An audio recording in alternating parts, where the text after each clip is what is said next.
Hi, and welcome to Law Firm Fixers, where we talk about all things law firms and fixing them. I'm joined, as always, by Jeannie Lutz and Ross Yellen, and we're here to talk about today thank you notes, gifts for clients. What should you do? Should you do them? Are they a problem sometimes? So why don't you kick it off, Ross, and tell me, when you had a firm, were you sending thank you cards, thank you gifts? What was an appropriate kind of thing, and what circumstance? So I did send every single one of my clients, when I closed out a matter, would get, they'd get, of course, kind of your standard, all of the contracts, all of the paperwork that, everyone is oh so excited to receive. But important for record keeping and all of the above. But I hand wrote a letter to each and every single one of my clients. I had, not just my standard letterhead, which, they had all received, you name the matter and however many number of documents with that. But I actually had printed out, note card style, thank you note card style letterhead that had my beautiful fancy logo, all of that, nice stuff on it. But it was very clear that it was coming from me.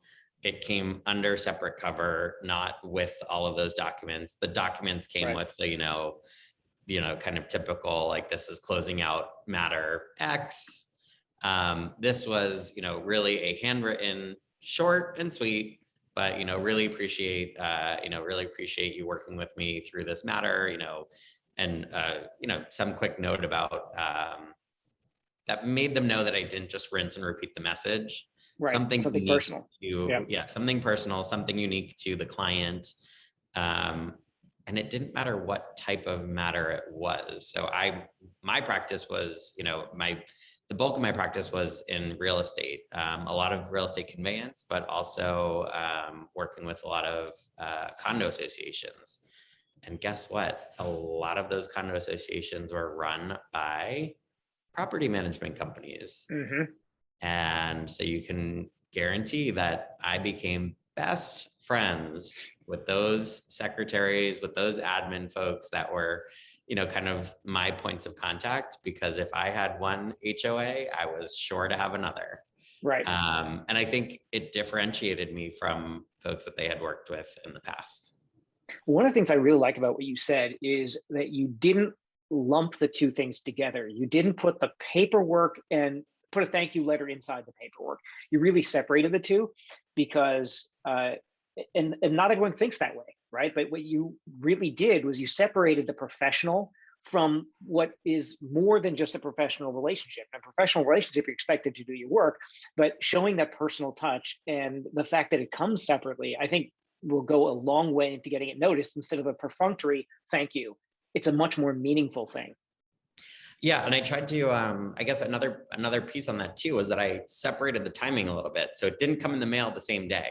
Right. That was something that was, I felt like if it came in the mail the same day, it was like, why not just put it in? Right, exactly. Also, to be honest with you, I would have my paralegal do the, the professional side of the house. So I usually didn't know, but I would confirm with her, did this go out, the same, so it didn't go out the same day. She would be the one, that put it in the mail. So she'd make sure that that was true. But that was one of the, that was one of the guidelines that we definitely talked about, and making sure that it wasn't the same day, usually not even the next day, because you never know. But making sure that they got a separate piece from me. They know that no one else touched it. It was my handwriting, my signature. Right. Did it take extra time out of my day? Absolutely. Was it long? Nope. And was it impactful? Yes. Right. In my view. Right. So let's talk more impact. So Jeannie, you've seen a lot of our clients do a whole bunch of different things, running the gamut. What have you seen really work well? Yeah, I think before I go there, and I think that's a really important question to address, I think what's probably on people's minds more than anything else is, like, how often do I need to do it? When do I do it? And how? The classic the classic bits. So, I mean, it's obvious when you pick up a piece of work, when you pick up a new client, it's an obvious time to send a thank you. But it's those other times, I think, that you have to really, this is something that you need to think very carefully about. What I've heard everybody say so far is it needs to be highly personal. So, what I've seen work really, really well is for clients to identify a couple of times of year where they take time out and they do something that is very personal, very deliberate, and very thoughtful. So handwriting, absolutely a must. This is not something that you put on your computer and nothing comes off as being completely inappropriate as a typewritten note, right? Categorically. And you can't just append a PS at the bottom of a typewritten note. It needs to, from start to finish, be handwritten. And the envelope needs to be addressed also in handwriting. You can have your PA do that, but everything needs to be highly personal. And then the question becomes, well, what works? Well, I've seen a lot of things work really well. Small gifts, small thoughtful gifts attached to the letter work extremely well. You don't have to spend hundreds and thousands of dollars for a gift, but something that's heartfelt and meaningful, perhaps a box of chocolates. If people know that chocolate is your passion, chocolate is my passion, then I know that chocolate then send chocolate because people know that about you. Right. So I'm gonna sorry. Keep going, Jeannie. I didn't want to quit your go ahead. She was talking about chocolate. I was talking about I can talk about chocolate forever. As long as it's not white chocolate. If IPA is your passion, if you like to drink beer and you have a local brewery that is meaningful to you, then send it, even if your client isn't an IPA drinker. Sending something that's personal to you, that is meaningful and that you've talked about with your client is extremely helpful. Send a picture of a favorite hike or a trip to, say, Iceland. Don't know who's gone there, but who could? All those types of things. Yeah, me again. All of those types of things are really, really heartfelt and meaningful. So double down, triple down, heartfelt, meaningful, thoughtful, are extremely important in this endeavor. I'm going to take that and run with it and use an example. So I did a lot of real estate conveyance. I worked with, people that were in my age bracket, my peers. A lot of them were first-time home buyers. So, in the process, I would learn something about the home, at the closing, they'd be, we're going to do some renovation on the kitchen or something like that. They would make some comment. I would write a note in their client file, I handwrote it at the time, and then I'd put it into the management system. But I would go back to that note, and the gift itself doesn't have to be so specific, like Jeannie's mentioning. Great if it can be, but more often than not, I would even send them, just a gift card to Home Depot along with a note that said, I'm sure you can use this towards the renovation of your home, or to Restoration Hardware or West Elm, or take your pick of place that might be more local to you. The more personalized, the better. But I mean, you can also go to Home Depot, snatch up a bunch of gift cards, put them in your file cabinet, and you're ready to go. All it takes is that little note to differentiate that not so unique gift to make it unique. One of the things that I've found works pretty well is actually you're going to learn a lot about your clients, and especially at the intake process and really getting to know who they are. Understanding if they really contribute to certain charities. One of the things that I found is that really works well, almost as like a campaign in a way, is on Thanksgiving, not at the end of the year or at the end of a matter, but Thanksgiving is a great time to actually contribute to their favorite charity in their name. And that can sometimes be, way more, make more of an impression than a bottle of wine or something else, because you're really connecting with something that's deeply personal and meaningful to them. So that's another thought that some firms I've seen use with success. Yeah, absolutely. And I would say, if we've seen anything over the past year and a half, it's people wanting to participate in community, to make an impact in their own community. So I'd say actually it's a very timely example, Raj. Look at Jeannie. Look at Hmm. Raj being on top Being on the being ball. timely. Woohoo! It's so rare. It's usually I'm so old, I'm like past father time, but yes. Yeah, exactly. So this is unusual for you. Well done. Well done. Yeah, exactly. But also the other point that I've heard in giving this recommendation to our clients is no one can read my handwriting. This is my handwriting right here.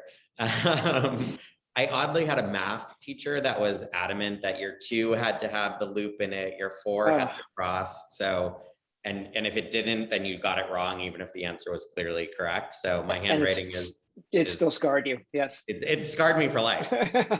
In I guess the best way. So thank you, Mr. Moran, for that. But so I do have very good penmanship. I mean, there are other creative ways, and I don't want to push you down this pathway, but if your handwriting is terrible, write a little slower, try and get it truly in your own handwriting. Or, and this is the part that I don't want to say, but I'm going to, have your admin write it, but it darn well better be your signature. And your words. And your words, absolutely, Yeah, your words. exactly. Dictation is, I think most people probably still have their dictation machine at their desk, believe it or not, next to their fax machines, right, Raj? Exactly. I probably have one over there. Actually, total aside, we were just on vacation, and the house, it was very nicely decorated, but had a bunch of old things in it, including a typewriter. And my kids were like, "Dad, is this what you used to use?" Oh, yeah. We had college applications were on a typewriter, indeed. Now we're really dating ourselves. Yes, exactly. So I've seen a few other things work. Definitely the gift cards can work. Let's talk about when, right? We've talked about what they can be. So let's talk about the when. What are the times when it's most meaningful? Obviously, there's when you close a file, end a matter, what have you. There's the end of that relationship, which is a thank you. Another one, the giving of a referral. So thank you for a referral. That's another one. What are some other interesting times that you've seen it be particularly effective, whether it's a thank you gift or just a letter of gratitude? The referral, that's a critical one. Critical. If someone is giving you a referral, you want them to do it again. So make sure they know that you appreciate it. People don't get these handwritten cards that we're talking about. That's part of the big, appeal of them. It doesn't happen anymore. People get an email, they know you spent 2 seconds, clickety clack, send. Yeah. So getting the handwritten note just doesn't happen anymore. A referral is an excellent source of business. Make sure they know you appreciate it. I think another really interesting approach is around just after New Year's. It's always a good point in time, in my view, in my experience, it's always a good point in time to just send a quick note and say, new year, wanted to reach out, see how everything was going. It's just, for some reason, it's that time of year when people, kind of look, dating myself again, through their Rolodex and say, gee, I haven't spoke with Jeannie in a while, maybe I should reach out. Instead of sending that email, I'll say, pick up the phone. That's always a great way to do it. A face-to-face conversation, a phone conversation, hearing your voice, absolutely excellent. But a great excuse to just send a quick note. Hey, hope all is going well. Here's what's happening in my world, Yep. But again, that handwritten approach just goes so much further because it's so unusual. And I would add on that, because you're talking about the beginning of the year, I would say that skipping the holiday card and doing something either Thanksgiving or in January is far more impactful, because the holiday card, even the holiday gift, it's almost just, it's viewed as a very transactional thing when you're getting it from your attorney. And you can pick a gift. My firm, we would send out these chocolates that were local, San Francisco based firm, local artisan chocolates, and we had them insert a little insert with the firm name and logo and a little thank you message. So each one was a customized thing. It wasn't a generic chocolate generic off-the-shelf chocolate bundle. So we did do that, and we did do it for holidays. But over time, and since I left the firm many moons ago, I've come to realize that doing it at the non-traditional times has so much more impact. Whether it's wacky holidays like National Lawyer Appreciation Day, or whether it is the beginning of the year or beginning of spring. Think about things where you can hook into what they're already thinking about. Right? It's about the conversation that's already going on in their mind, and bringing you into that in a way that's not, oh, it's another card in a pile of cards that I get to my office or to my home and I just toss it a little bit later. Well, and again, I think that's what makes it unique, right? Yeah. Not coming in mass with so many others makes it unique. But whatever equally, time of year that is. yeah, but equally frequency. This isn't a one time and forget, right? So think about the calendar, look for 2 or 3 dates that are sort of acyclical, and make sure that you plan accordingly, because this isn't just one time done and dusted. This isn't just something that you do at the beginning of January and forget.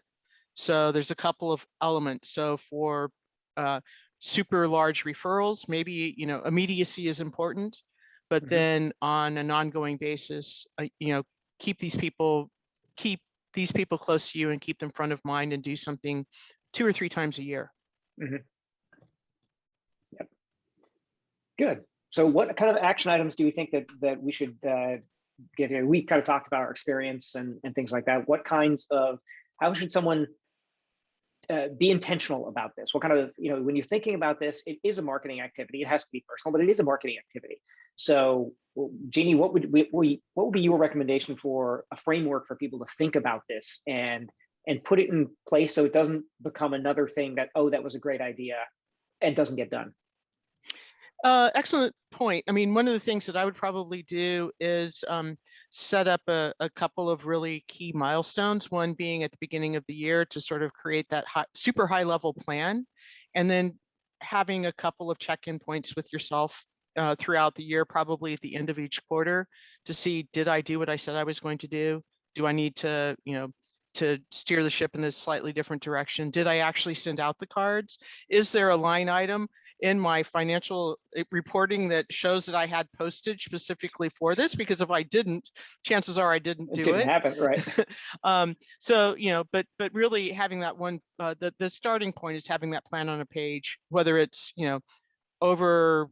over the holiday season where you quickly write everything out, but usually look intently in January, make sure you have the plan on the page, and then execute according to that plan. Yeah, I would say even use your docketing system. I mean, this is important stuff. So why wouldn't you calendar it in a way that's just as important as the other obligations that you have? And your obligation to that relationship is going to yield more than just treating this as oh, that's a great idea. And to that point, a lot of them, you can now trigger automations, right? So you close out a case and you can have it, when you drag it into the case closed file, you can have it schedule out an appointment reminder 6 weeks from now, 6 months from now, what have you. You can automate all of these pieces. The only part you can't do, and we're going to come right back to it, is you have differentiate yourself, spend the 5 minutes and, and handwrite that letter. Yep. Absolutely. Good. Awesome. I think this feels like a good place for us to wrap up this episode. And on the next episode, we're going to be talking about events in person and virtual. I think so. I think that's a good one to cover. Beautiful. All right. Awesome. We'll see you there. All right. Till next time.